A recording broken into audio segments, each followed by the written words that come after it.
Tas ir Pilnīr motocross. Sveiki! Esam Budracing Rockstar komandas nometnē un tūdaļ pat sekos neliela ekskursija pa viņu mājvietu šeit Ķegumā. Sveiki! Mans vārds ir Manolo Puletti, un es ielūdzu jūs apmeklēt mūsu komandu Rockstar Energy Budracing Kawasaki.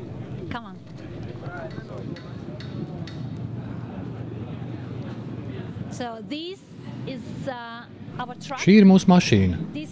Šī daļa domāta viesu uzņemšanai, bet tā daļa domāta mehāniķiem, kas strādā ar motocikliem, kā arī braucējiem, kuri atgriežas no treniņiem un sacensību braucieniem. Mašīna dodās uz sacensībām atkarībā no tā, uz kurien mēs dodamies. Tā atgriežas Francijā vai citkārt paliek Beļģijā. Bet citreiz patiešo dodās no viena Grand Prix uz nākamo. Komanda bāzējas Francijas dienvidrietumos, kas ir diezgan tālu no Centrāla Eiropas. Šī iemesla dēļ mēs cenšamies netērēt daudz laika pārbraucieniem un daudz laika uzturamies Beļģijā. Komandā ir divi braucēji – Dylan Frendis un Valentin Tejē. Viņi abi ir francūži un startē MX2 klasē. Dylanam šis ir pirmais gads, kad viņš startē pasaules čempionātā. Pagājušo gadu viņš startē Eiropas čempionātā. Savukārt Valentins pasaules čempionātā piedalās jau 3 gadus. Šobrīd Valentinam ir trauma. Viņš Portugālē salauza atslēgas kaulu. Taču viņš plāno atgriezties jau nākamajā posmā Krievijā. No sākuma uzdevums bija iekļūt starp 10 labākajiem. Taču šobrīd Valentinam šis mērķis vairs netiek uzstādīts, bet Dylans joprojām cīnās, un ar katru reizi viņam izdodās labāk un labāk. Pagājušajā Grand Prix Zviedrijā viņš 2 braucienu summā bija 3. Kas bija viņa pirmais pasaules čempionāta podijums karjerā. Motori tiek gatavot Budracing kompānijā. Mūs atbalsta Kawasaki, bet šis nav rūpnīcas motocikls.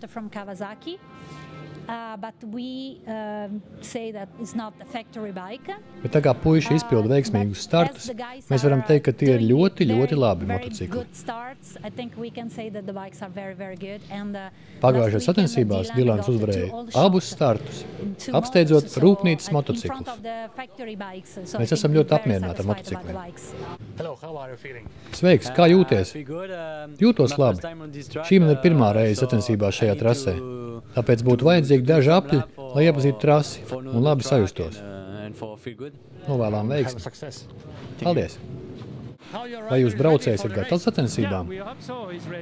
Es ceru, ka viņš ir gatavs. Viņam bija laba nedēļa, labi patrenējās, tā kā ceru, ka viņš ir gatavs. Novēlu veiksmi. Paldies! Dylanam šīs ir pirmā sacensība šajā trasē, jo pagājušo gadu, kad te notika Eiropas čempionāts, viņš ieguva traumu tieši pirms sacensībām Latvijā. Bet ceru, ka viņš izbaudīs šo trasi, tāpat kā izbauda jūsu brīnišķīgo valsti. Naktī uz svētdienu Ķegumā lija lietus, kā arī saulainu dienu laika prognoze nesolīja. Kamēr zelta zirga trases pakalnus pildīja skatītāji, sportisti piedalījās autogrāfu sesijās. Ačerbis teltī dalot faniem autogrāfus pieķērām arī Augustu un Robertu Justus. Starta vieta ir ļoti laba un labākā, kāda man ir jebkad bijusi. Un ceru uz labu startu un tad jau stabili braukt līdz finišam, lai būtu daudz punktu un ceru uz labu pozīciju. Līdzjutēji palīdz, atbalsta? Jā, noteikti ir ļoti liels atbalsts no viņa puses un par to viņiem liels paldies. Un, ceru, ka varēšu uzrādīt labu rezultātu un iepriecināt viņus. Kvalificējos Krievijai. Vakardien treniņa rāvu. Un, jā, man izsniedza biļetes, vakar treniņu braucu un viss kārtībā man ir, es varu braukt un jā, braukšu uz Krieviju. Pirmā gonka būs Krievijā, varbūt nebūs fiziskais, nezinu, varbūt tā nebūs tik labi, bet es domāju, ka jau uz Čehiju būšu pilnībā gatavs un varēšu parādīt labu sniegumu. Sanākušiem skatītājiem pa glāzi alus, buņģoja uzmundrinoša dzēriena pat desas gabalam un klāt jau dienas vidus, kad sākās pirmie sacīkšu braucieni. Lai kā arī MX2 klasē tika prognozēta Džefrija Herlinga uzvara ķegumā, beidzamā starta vieta viņam neļāva realizēt pārliecinošu braucienu. 1. aplī viņš dodas kaut kur grupas vidū. Kad visi devās pirmajā viļņu sekcijā, savu moci no smiltīm cēla augšā Dāvis Ivanovs, kurš konkurentu burzmā piedzīvoja kritienu. Dāvis cīnījās varonīgi, braucienā apsteidzot vairākus konkurentus un godam nopelnīja 2 punktus, lai gan noteikti varēja vairāk, ja negadītos jau pieminētais kritiens startā. Tikmēr veiksmīgu braucienu pretī uzvarai aizvadīja Joels Roilands, kurš visu braucienu atradās vadošajā grupā, bet tojoties braucienu beigām izvirzījās vadībā un skaisti šķērsoja finiša līniju kā pirmais. MX1 klasē nekādus variantus saviem konkurentiem neatstāja Antonio Cairoli, braucot tādā ātrumā, kuram pielāgoties nespēja neviens. Pārliecinošs brauciens no pirmā līdz pēdējām metram īstā čempiona stilā. Otrais ātrākais trasē bija Kens de Dikers, bet trešais pirmo braucienu noslēdza Rui Gonsalves. Latviešu puikas cīnījās cik spēka. Augusts Justs nespēja atkārtot sestdienas sasniegumu pēc nevisai veiksmīga starta, aizcīnoties līdz 19. vietai. Savukārt Dāvis Līvs, startējot daudz veiksmīgāk par Augustu, brauciena laikā zaudēja vairākiem konkurentiem, ierindojoties 20. vietā un izcīnot 1 punktu. Brauciena starplaikā satikām Matīsu Karro. Matīs, kas te tikko notika? Tikko man bija intervija ar Jurstrīmu. Tas laikam ir normāli, jo tā kā Latvijas GP, mājas GP man ir, un tad bija pāris vārdi jāpārspriež, kā iet un viss tā, bet Kā tad iet grib prasīt? Iet.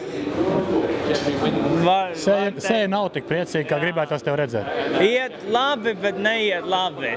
Tāpēc, ka gribās būt tajā trasē tieši, bet diemžēl esmu uz malā ar dzelžiem te uz krūtīm un uz muguras. Un jāskatās, diemžēl, jo trauma ir dabūta un tad ir jāizlaiž kāds laiks. Jā. Pirmie braucieni noslēgušies, tev kādi komentāri par tiem? Herlings. Viņam bija studija kvalifikācija, bet no pēdējās mēģināja startēt, nesanāca. Bet tāpatās otrais finišēja, visu cieņu.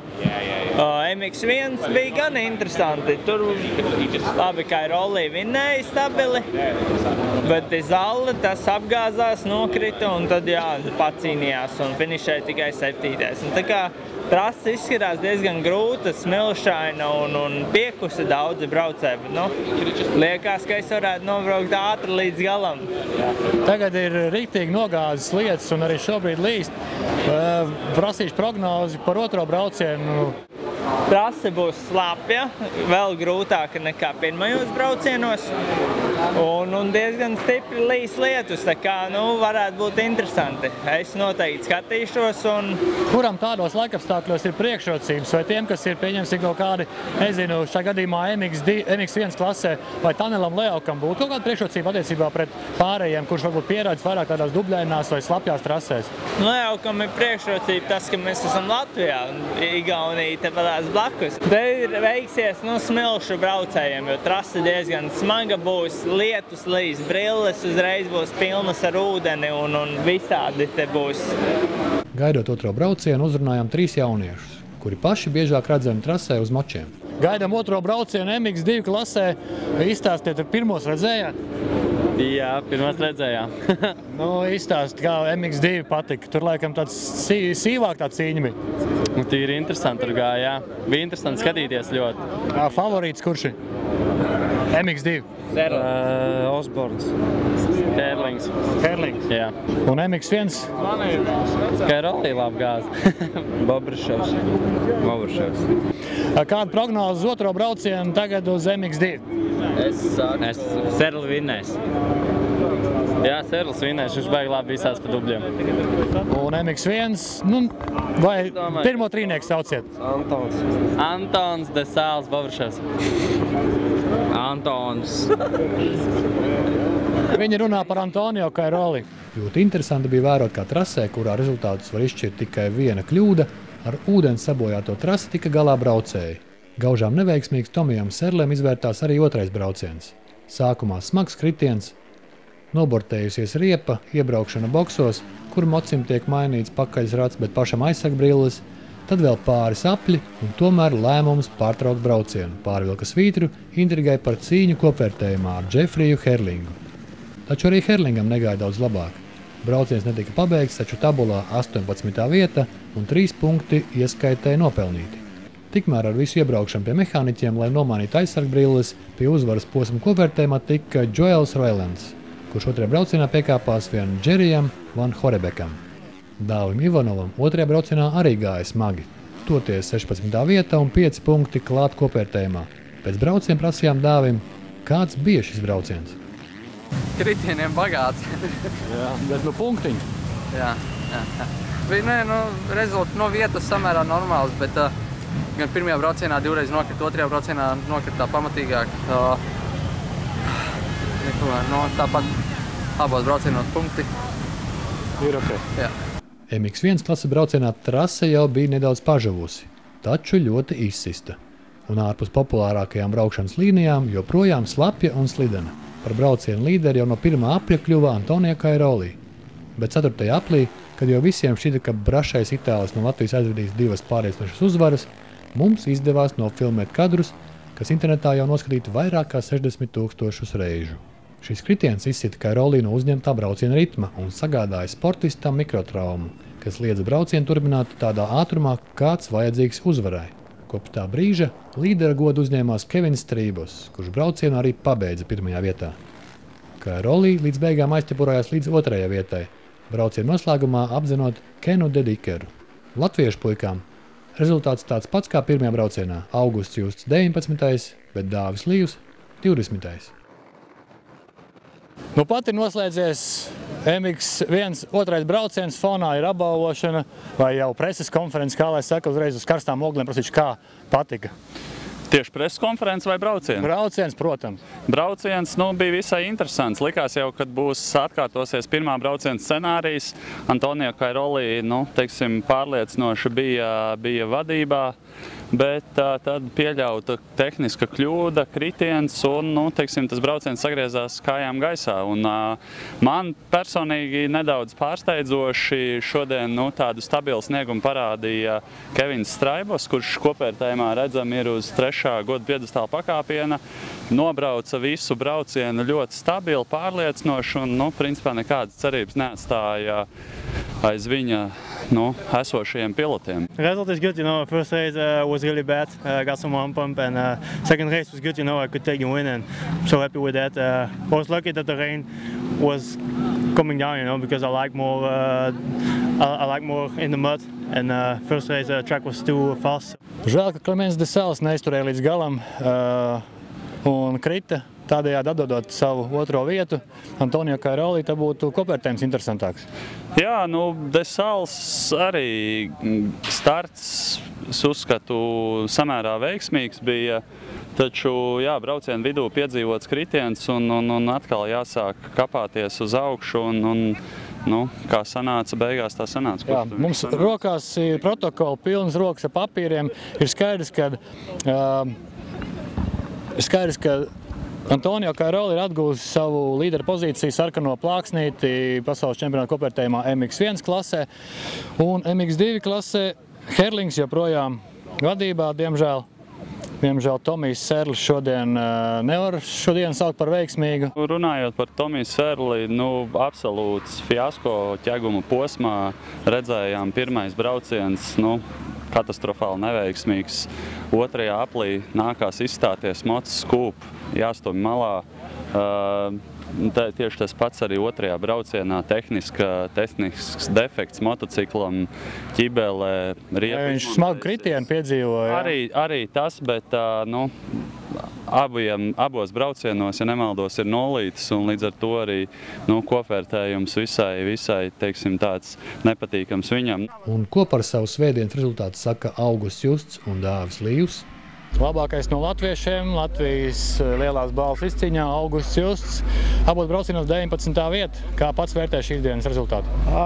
Esmu priecīgs, bet tā pašā laikā mazliet saraktināts, jo gribējās labāk, jo vakardien bija ļoti lielisks starts un zināju, ka es varu par 15. pacīnīties. Un, pirmajā startā labi aizgāja 15. un tad piedzīvoju kritienu, kas atmeta mani uz pēdējo vietu, un tad nācās no pēdējās vietas cīnīties. Un, izcīnījos līdz 19. Jutos labi un par to diezgan priecīgs, jo braucu labi. Un otrajā braucienā arī nepārāk labs starts.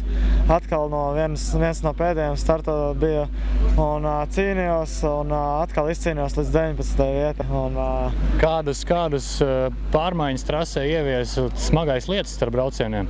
Jā, trasa bija ļoti smaga. Es nezinu, vai ķegums kādreiz bijis tik smags. Un, tiešām ļoti grūti bija. Un, bija jābrauc ar prātu, lai nekristu un būtu stabilam. Un, īstenībā man tas izdevās un esmu priecīgs par 4 punktiem savam kopvērtējumam.